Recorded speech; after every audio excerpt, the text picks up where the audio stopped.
that on that certificate I had from the Scottish Rite, I had this wonderful title, Sublime Prince of the Royal Secret. And what does that mean? Well, the funny thing is, if you go up to a Mason and you ask a given Mason who's a 32nd degree Mason, what's the royal secret? You know what they're going to say? I don't know. I even asked them this. I was myself a 32nd degree Mason, and they knew it. So it wasn't like they were trying to keep something from someone who wasn't worthy of this honor to know this. And I said, what's the royal secret? And they'd say, I don't have a clue. I don't know. Well, tonight, you're going to find out. You're going to learn something that only 1 in 100 Masons knows anything about. And it's a horrible secret. It's a disgusting secret. There's nothing royal about it. But it's why it is kept so carefully guarded within the Masonic hierarchy. What is the history of Freemasonry? The Freemason come into being from a tradition which is both from the ancient craftsmen. They used to work within the churches, so the people who knew how to construct churches were the Masons. They transmitted this craft, and on top of that, the knowledge to build those churches was a sacred knowledge, and that knowledge was given to them by the Knights Templars that were the ones who traveled far east and conquered the land of Jerusalem and made sure that for a long time the Vatican was in control of the Holy Land. The Knights Templar, some people believe, evolved, if you want to use the term evolved, into what we know now as current modern-day Freemasonry. And this following information is from a book called The Origin of Masonry. The mysterious force was established in 43 AD, and it started when a counselor to King Herod Agrippa came to him and complained that the followers of Jesus had a mysterious force, and that they should establish their own mysterious force to combat this Christian mysterious force.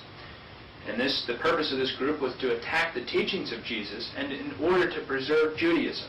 King Herod Agrippa said, quote, "We will use the hammer because it was used to nail Jesus' hands and feet. Every session will be opened by striking the hammer 3 times," end quote. And you notice that judges have the hammer to bring order to the court. King Herod Agrippa said, quote, "We will make degrees. These will be 33, symbolizing the age of the impostor." And on November the 43 AD, the first official session was held in the First Temple of Jerusalem, which was a basement in the palace of King Herod Agrippa.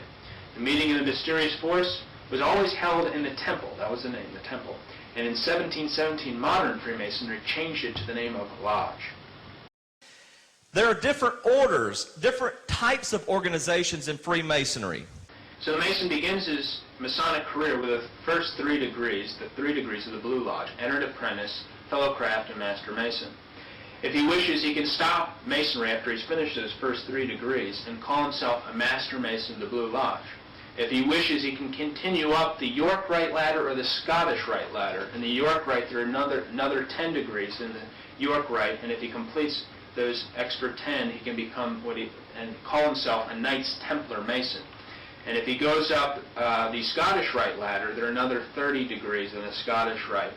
And basically, once he completes the blue degrees, he can buy the 4th to 32nd degree of the Scottish Rite if he has enough money. It's basically that. They have degrees that they go through, levels that they go through these here. I had to become a Freemason because you can't get involved in Satanism on the hardcore level without first being a Freemason. And so I found someone, I was sponsored into the Masons, and I became a 1st, 2nd, 3rd degree Mason. I went through the York Rite, and this is my certificate, being ordained, consecrated as a bishop in the Gnostic Catholic Church. And you'll notice a couple of other things that might be important here. One is that you'll notice that this is the ancient and primitive rite of Memphis and Mizraim. Now, this is in French, and I apologize for that. The certificate is in my book, Lucifer Dethroned, if you want to see it and try and translate it. Now, the rite of Memphis and Mizraim is the rite of Masonry that a lot of Masons aren't aware even exists. And this rite has 97 degrees. And I was raised to the 90th degree within that. If you'll notice down here, it says I was given the title of Grand Master of the Order of the Temple. That's 90th degree. And at the same time, I was made the Auxiliary Bishop of Milwaukee, of the Gnostic Catholic Church. I went through the Scottish Rite as well, so I basically covered all the branches of Masonry that there are to do, and then I went even beyond that. But this is my certificate as a sublime prince of the royal secret. That's the title, 32nd degree Mason. See, Masons love big sounding titles. I mean, they just think that's the greatest thing. You know, they have titles like perfect master, most perfect master, perfect excellent master. You know, I mean, you know, like these people have a self-esteem problem, right? Anyway. As you advance through these levels of Freemasonry, you become more enlightened. All the secrets they begin to reveal to you, and the longer you're in it, the more you're in it, the harder it is to get out of it. You become a slave, and you become in bondage to this organization. If you try to get out of it, they may send you death threats. They may try to hinder your business or your job and cause you to fail. They have power. As I'm going to reveal where their power comes from, and I think you already know. When you reach the 32nd degree, you get to become a Shriner.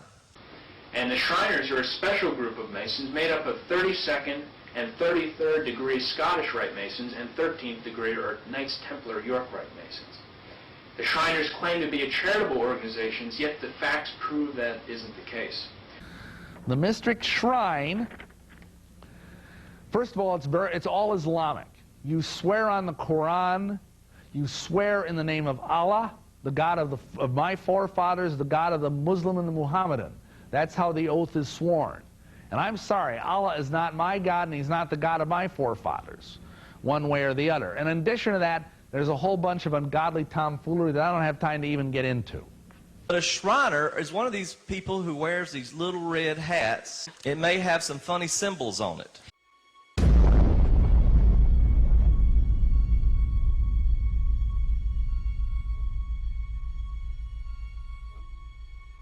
This is me as a Shriner.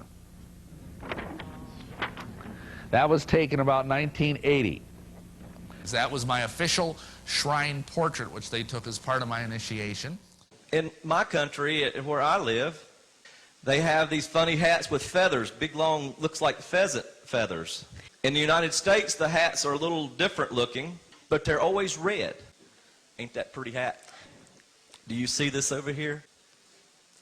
It's a knife, and there's the half moon with the star. This is a symbol of the mystic shrine. And you'll notice here several important things. First of all, this is the scimitar, or the distinctive sword of Islam. Now, the scimitar is a very sharp blade that's basically used to behead infidels. You see, Muslims had a very unique way of soul winning. They'd come up to someone and they would say, I want you to become a Muslim. Will you submit to Allah? And if you said no, they'd cut your head off. They got a lot of converts that way. Today, instead of using scimitars, they tend to blow people up a lot.